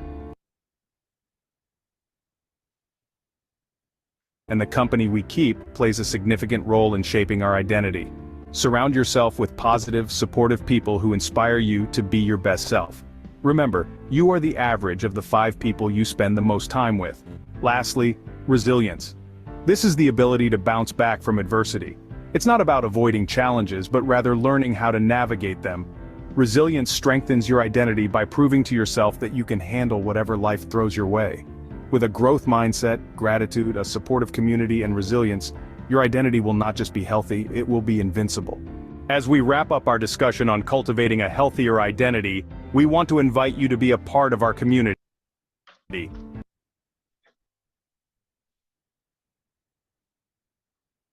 So, these are the tips for forming our healthy identities. We should be away from toxic friends, reduce stress, stay active, eat healthy, have plenty of sleep, ask for help. That is most important. It's not bad to ask for any help for any work, and losing your ego. Another important part of this today's discussion is managing emotion. Emotions is something which we all hear regularly. These is a very common term. We say today I'm feeling very emotional, high on emotions. But what is this and why do we need to manage it? I'll just share one case with you. Suppose you are having breakfast with your family. Your daughter knocks over a cup of tea onto your business shirt. You have no control over what just happened. What happens next will be determined by how you react. Mostly, what is the possible course of reactions we all have generally, or many of us may have? That is, you harshly scold your daughter for knocking the cup over. She breaks down in tears. After scolding her, you turn to your spouse and criticize her for placing the cup too close to the edge of the table. A short verbal battle follows. You storm upstairs and change your shirt. Back downstairs, you find your daughter crying for not finishing breakfast and not getting ready for school. She misses the bus. Your spouse must leave immediately for work. You rush to a car and drive your daughter to school. You are late. You drive very fast and break the traffic light. After 15 minutes delay and throwing traffic light away, you arrive at school. Your daughter runs into school building without saying goodbye. After arriving at the office 20 minutes late, you find you forgot your briefcase. Your day was terrible and it is getting worse and worse. You look forward to coming home. When you arrive home, you find coolness in the relationship with the spouse and daughter. And what is the reason behind this bad day? It was not the coffee. It was not your daughter. It was not the policeman. Why it was caused? Because how you behaved in the morning. And there's another possible reaction which we should have, or which could have been there. Is tea pours over you, daughter is scared, is about to cry. You are gently saying, "It's okay, dear. You just need to be more careful next time." You rush upstairs and have a new shirt, grab a new shirt and your briefcase, come back in time and see that your child is getting to bus. She turns and waves. You arrive 5 minutes early and cheerfully greet the staff. Your boss comments on how good the day you're having. Now see the different scenario, two different scenario. Both had the same starting, but different ending. Why? It is just because how we reacted on it. See, the life goes with 90-10 principle. 10% of life is made up of what is happening to us, but 90% of life is decided by how we react. We are stopped at a traffic light, red signal. We are angry, agitated, irritated, but traffic light is not controlled by us. Even if how irritated we are, it will start with its own time. We cannot control traffic light, but we can just control our reaction to that light. So literally speaking, emotions mean something which is moving from inside out. It's a human characteristics. It is used to deal with external situations by choosing between many possible reactions.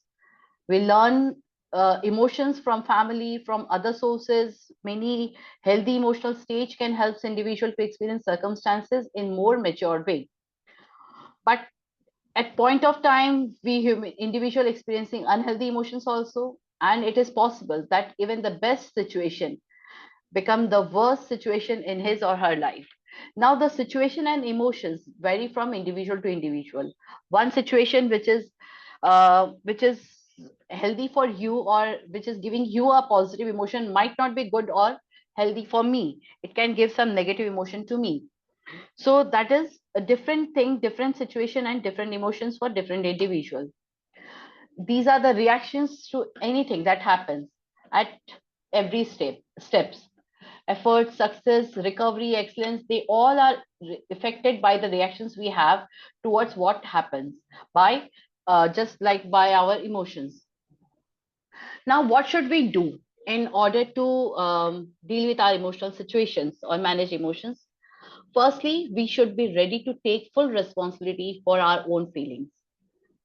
Now, you may say that why should we take the responsibility? Because blaming others for how you feel is a failure. We put responsibility on others. That means decreasing feeling of importance is there. It diminishes the power for that difficult people have over you, and it makes you accountable. When you take the responsibility, it will make you accountable for fixing the problem. It sets you apart from other people. It teaches others that blaming others won't wash the things. And now the thing is that how can you take the responsibility for your feelings? We should be able to talk openly about our feelings. We should pursue others that their feelings are their responsibility and our feelings are our responsibility. Try to reframe unpleasant feelings into the opportunities instead of playing a helpless victim game. We should acknowledge our feelings, admit that our feelings are my own and my not others, and we should have the stories, tell stories about how uncontrolled feelings may get you off the track, or about other leaders feeling. Tell story about how your repaired feeling comes into the situations and help you to achieve their things. This diagram will be able to help how events and feelings are associated. Any activating events generate the feeling. These feelings can generate both types of thinking, rational and irrational. If it is the rational thinking, our behavior will be a positive behavior one. And if it is a irrational thinking, the behavior will be negative behavior. Both the activating event is the same, feeling is the same, but it is just our interpretation of the feeling, our thinking about the feeling that will impact our behavior. Now, why do we need to manage our emotions? What is the importance of managing emotions? You can see the chart comparison here. The healthy emotional stage helps us keeping our friend, using our times in a better manner. It helps us dealing with the stressful situations. We have a healthy mind, healthy body. We stay in our good self-esteem level. Whereas unhealthy emotional states, we lose our friends, time, reputation also. It increases our stress level. It affects our mental and physical body health quality and deteriorates our self-esteem level. Now can say that we all are able to we all manage our emotions. Mostly the way which we use for managing our emotion is repression. We repress our feeling. That means we prevent our expressions of emotions by willpower or social constraint. But that is not the healthy way of managing emotions. Repression works like a pressure cooker. If we don't do something about that soon, that will explode. That will just be delayed, but it will not be completely dealt with. So the correct way of dealing with it is talk to someone you know. Just remember that you can't repress what you feel forever. Another negative way or unhealthy way of managing emotion is transference. What we do, we hear something from someone else identify certain wrong emotion, replace it with another one or some other action. कि किसी ने मुझे डांटा, मैंने किसी और को डांटा, उसने जाके किसी और को डांटा. This is just the chain passing on. It is not the dealing with emotional state correctly. The correct way is we should acknowledge the emotion, what we feel. We'll look for the advice from the expert to deal with the emotional condition in a healthy way. Nowadays, one term is coined and that is used very widely, that is emotional intelligence. It is talked more than the intellectual quotient or IQ nowadays. What is emotional intelligence? It is the capacity to understand, perceive, and use the emotions felt by individual and other people. One's ability to manage emotions in self and others and use the emotions adaptively.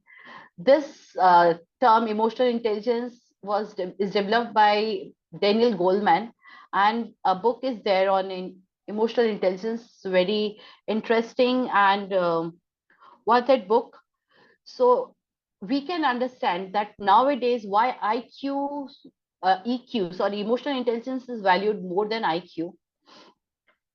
With emotional intelligence, we are able to have the social awareness. It helps us in managing our relationship, social awareness, self-motivation, self-management, and self-awareness. Now you can see these are the 5 things which we have studied, which we have in the first slide of social emotional intelligence, social emotional learning slide also. We have discussed about this.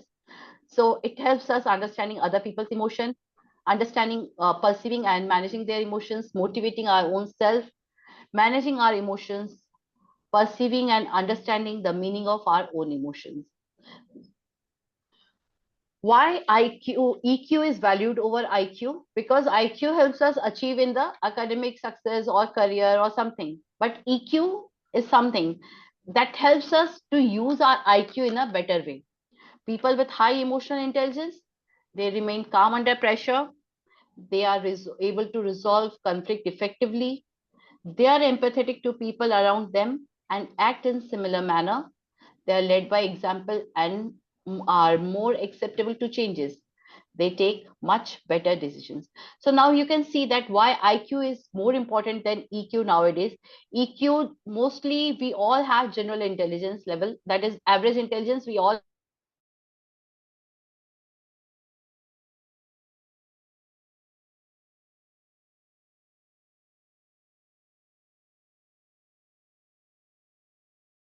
with that average intelligence, who some people can excel more, whereas some are not. This is exaggerated by emotional intelligence level. Those who are high on emotional intelligence, they are able to use their intelligence or IQ in a better way than those who lack on emotional intelligence. Another thing that helps us in achieving the emotional intelligence or managing emotions is self-control. Self-control is the stage which helps us in managing emotions before it comes in action. We are able to control ourselves. We are able to have a deep knowledge of ourselves so that we can see that whatever we are going to express is the correct time to express my emotion or not, or the correct situation is there to accept my express my emotion is or not. So it allows the person to manage emotion in a totally different level. Some positive actions are there that helps us to manage our emotions. These are some positive things. One is we should be exercising regularly, be kind to others. Now, be kind to others means that we should have empathetic feelings for others. It is not that somebody has fallen down on the street and we are passing by.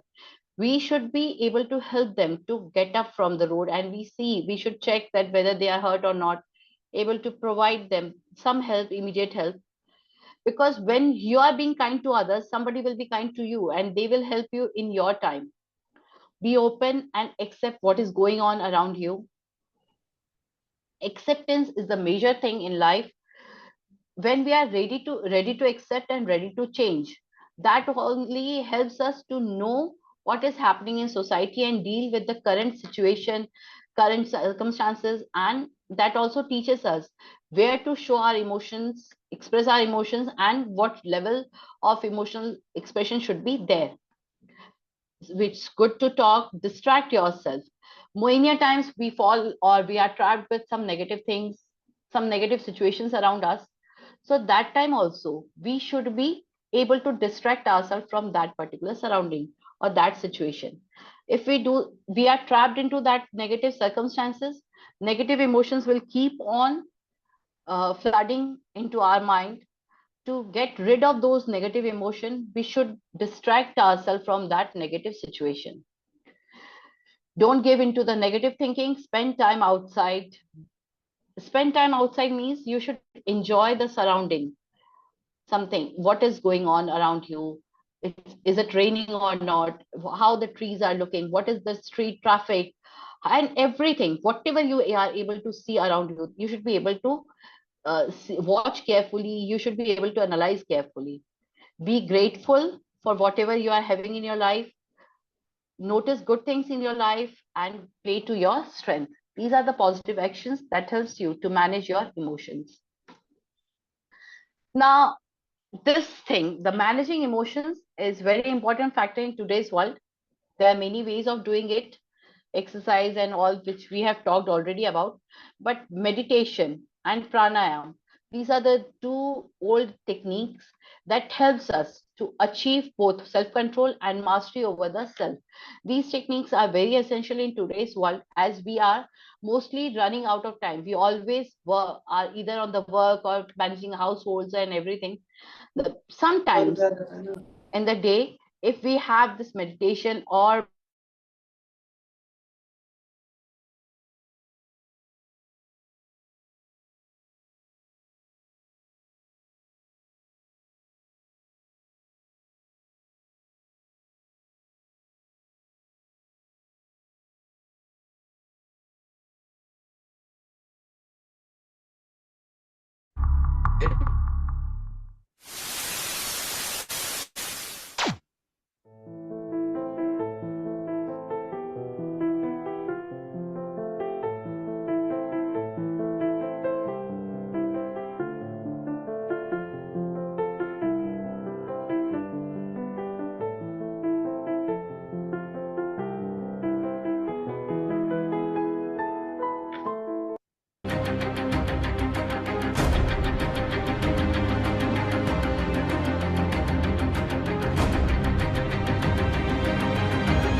भाई अंधा है क्या तू? पागल है क्या है ये? इतनी बड़ी तुझे गाड़ी नहीं नजर आई? नजर नहीं आ रहा? लात क्यों मार रहे हो? मेरी बाइक इतनी बड़ी तुझे गाड़ी नजर नहीं आई? पागल है क्या तू? अंधा है क्या? क्या ये क्या मतलब लात क्यों मार रहे हो? साला तुम लोग बैग पहन के क्या समझते हो अपने आप को? पढ़ने जाते हो क्या?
यार सॉरी यार, थोड़ा देख के चलाया करो यार।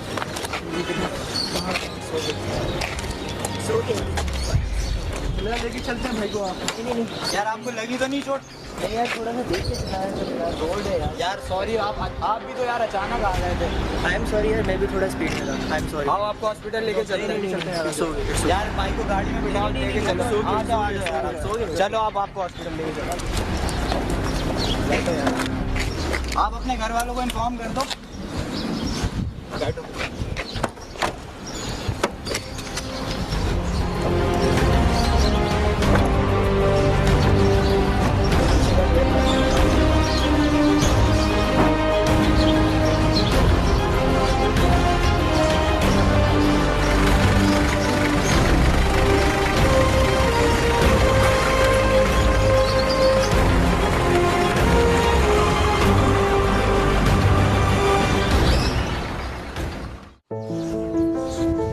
It happens in our daily life routine, but we react rather than handling the situation. The main thing is that how you react on the certain situation, because majority of people react emotionally and miscommunication and communication gap, and they fight. But in our society, it is not ethical. The main thing is that how you react. I am emotionally intelligent and enough mature to manage myself and manage my emotions.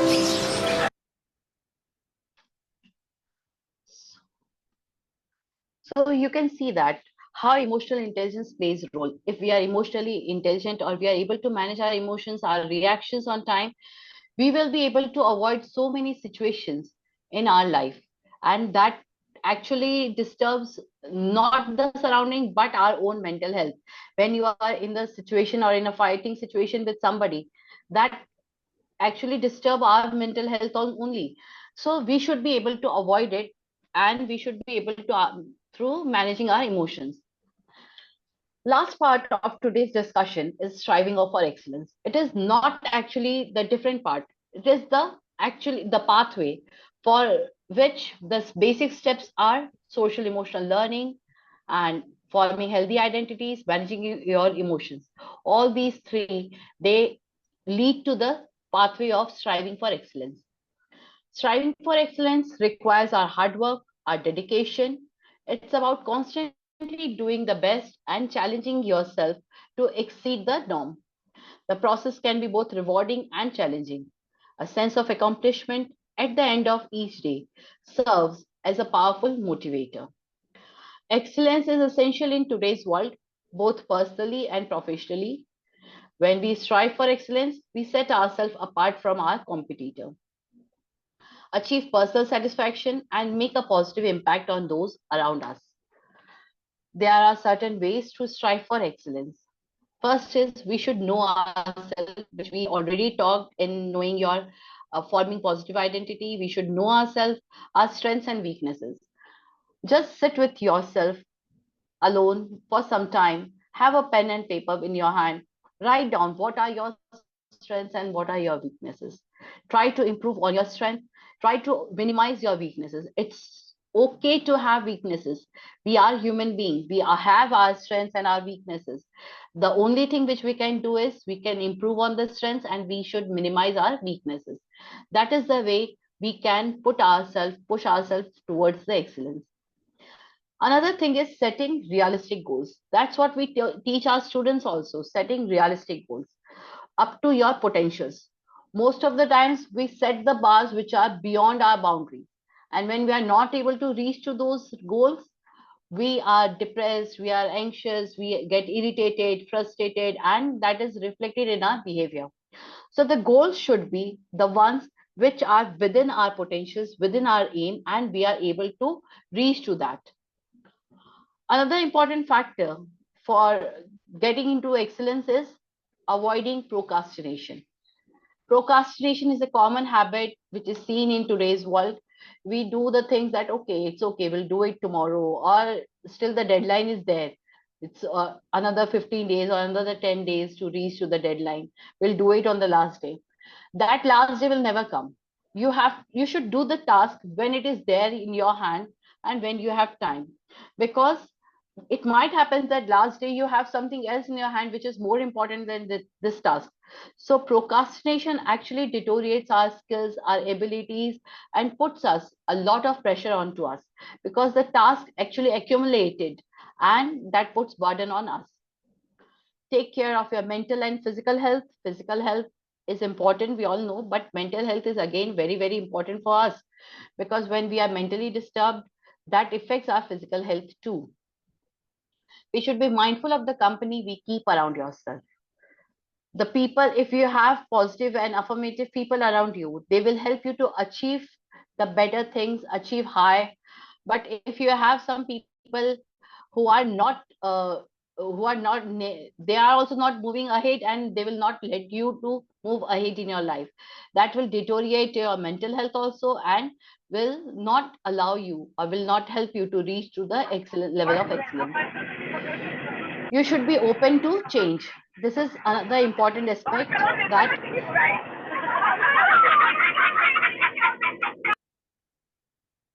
we should be open to change. When we are rigid, that means we have avoided or we have stopped our creativity and our pathway of excellence. Even the stagnant water also stings. So we should not be stagnant or rigid. We should be open to change. Even if our students are teaching us something, we should be ready to accept that, because change is something which will happen in the world, and we should be ready to accept that. Then only we will be able to survive in the world. So excellence is a continuous process and not the accident, as Dr. APJ Abdul Kalam said. Self-developing healthy identities, managing emotions, striving for excellence, social emotional learning, they all in life are interdependent phenomena. Once we are able to understand ourselves, we are able to develop healthy identities, then only we will be able to manage our emotions, we'll be able to walk on the way of excellence. And on the other side of the coin, if we are emotionally matured and managed, then only we'll be able to develop healthy identities of ourselves. So by summarizing the discussion, I can conclude that developing healthy identities, managing two emotions are the basic steps which sets the way to strive for excellence in life. Thank you. And if you have any question, you can ask.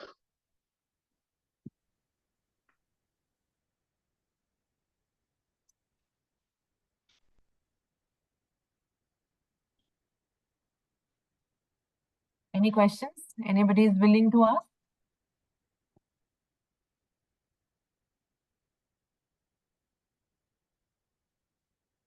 So let's proceed. Thank you so much, Ma'am Rashmi Shrimali, for such an engaging session. And I guess your guidance has been extremely helpful. So thank you again for sharing your knowledge and expertise with us. Dr. Sharma, sir, if you would like to share anything or present your insights. Soga, please carry on. Okay. So very truly, ma'am has said that it's very important to develop healthy identities so that we understand who we are, what we stand for, so that, we have greater self-esteem and resilience. So managing emotions is very, very crucial. So thank you, ma'am, for guiding us through this session. I would now like to invite Srimati Bharati Khanna, ma'am, for the formal vote of thanks. Each expression of gratitude adds a warmth and camaraderie to our gathering. So, thank you, Dipali ma'am. Thank you. Good evening, everyone. It has been such an honor to be a part of this wonderful, enriching session. On behalf of Vidyashram, I would like to extend my heartfelt gratitude to our esteemed guest, Dr. Anil Kumar Sharma, sir, Principal Srimati Ajay Shri Sharma, ma'am, Vice Principal Srimati Surbhi Saxena, for giving us the opportunity to be a part of such an informative sessions. and to our esteemed speaker, Dr. Rashmi Shemali, for your valuable guidance, contributions, and the inspirational insights about the self-value, how it is important for us to realize the worth of our being self. Developing the self-healthy identity is not only to enhance our boundaries to grow, but also building the confidence, which can be not by what we have, but what we do not lack in. Having self-control, managing our emotions, having a positive outlook, they are the key ingredients to strive for excellence in life. By going outside, staying active, socializing, eating healthy, meditation, pranayam, yoga, we can not only achieve self-control, but also walk to the path of the excellence. In last, I will just like to leave you with the inspiration quote, which is being given by Martin Luther King. An individual has not started living until he rises above the confines of his individualistic concern to the broader concerns of all humanity.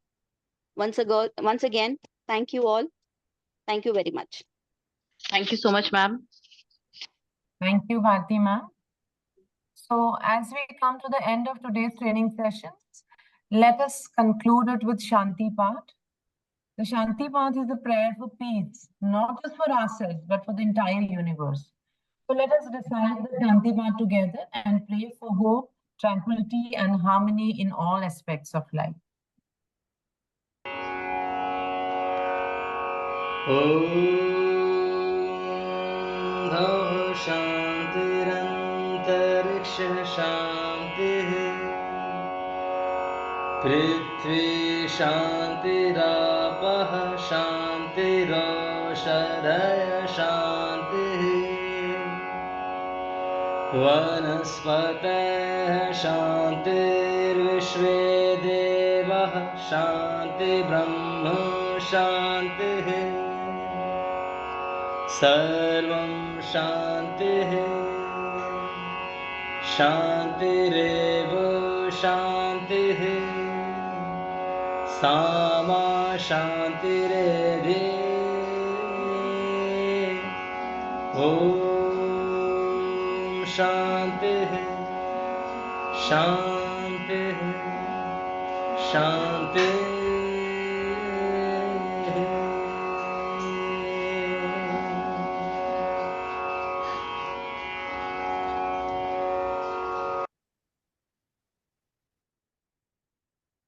Thank you, everyone. Thank you for your participation. We look forward to seeing you in our coming sessions. Have a wonderful day. And the attendance link is now available in the chat box. So please make sure to fill it out.